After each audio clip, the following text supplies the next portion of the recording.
ಅದೇನು ಅಂತ ಹೇಳಿ. ನೀನು ಮದುವೆ ಆದ ಹೊಸರಲ್ಲಿ ಮಾತಾಡ್ತಾ ಇದ್ರೆ ನನಗೇ ಸರಿಯಾಗಿ ಕೇಳಿಸ್ತಾ ಇರ್ಲಿಲ್ಲ. ಅಷ್ಟು ಮೆತ್ತಗೆ ಮಾತಾಡ್ತಾ ಇದ್ದೆ.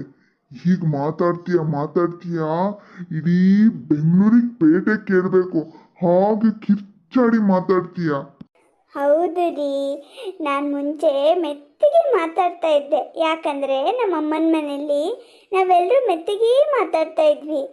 ಇಲ್ಲಿಗೆ ಬಂದಮೇಲೆ ನಿಮ್ಮಮ್ಮ ಅಂದರೆ ನಮ್ಮ ಅತ್ತೆ ಕಿರ್ಚಾಡಿ ಮಾತಾಡುವಾಗ ನಿಮ್ಮಪ್ಪ ನೀವು ಎಲ್ಲ ಹೆದರ್ಕೋತಿದ್ರಲ್ವಾ, ಅದು ನನಗೆ ತುಂಬ ಇಷ್ಟ ಆಯಿತು. ಮುಂದೆ ನಾನು ಅತ್ತೆ ಆಗೊಳ್ತಾನೆ, ಅದಕ್ಕೆ ನಿಮ್ಮಮ್ಮನಿಂದ ಅಂದರೆ ನನ್ನ ಅತ್ತೆಯಿಂದ ಟ್ರೈನಿಂಗ್ ತಗೊಂಡೆ.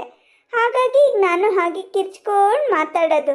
ಇದ್ರ ಕ್ರೆಡಿಟ್ ಎಲ್ಲ ನಿಮ್ಮಮ್ಮಂಗೇ ಸೇರಬೇಕು. ಎಷ್ಟು ಮಾತಾಡ್ತೀಯ ನೋಡು. ಮೊದಲು ಕುರಿಮರಿ ಥರ ಇದ್ದೆ, ಈಗ ಹುಲಿಮರಿ ಥರ ಆಡ್ತೀಯ. ಹೌದು ರೀ, ನಾನು ಮುಂಚೆ ಕುರಿಮರಿ ಥರಾನೇ ಇದ್ದೆ, ಈಗಲೂ ಕುರಿಮರಿನೇ. ಆದರೆ ಏನು ಮಾಡೋದು, ನಮ್ಮಪ್ಪ ಗೊತ್ತಿದ್ದೋ ಗೊತ್ತಿಲ್ಲದೇನೋ ನನ್ನನ್ನು ಕುರಿ ಮಂದೆಗೆ ಸೇರಿಸೋ ಬದಲು ಹುಲಿ ಜೊತೆಗೆ ಹಾಕ್ಬಿಟ್ಟ. ಹುಲಿ ಜೊತೆಗಿದ್ಮೇಲೆ ನಾನು ಹುಲಿ ಥರನೇ ಆಡಬೇಕಲ್ಲ, ಇಲ್ಲಾಂದರೆ ಬದುಕೋಕ್ಕಾಗತ್ತಾ ಹೇಳಿ. ಇದಕ್ಕೂ ನಿಮ್ಮಮ್ಮಂಗೆ ನೀವು ಕ್ರೆಡಿಟ್ ಕೊಡಬೇಕು.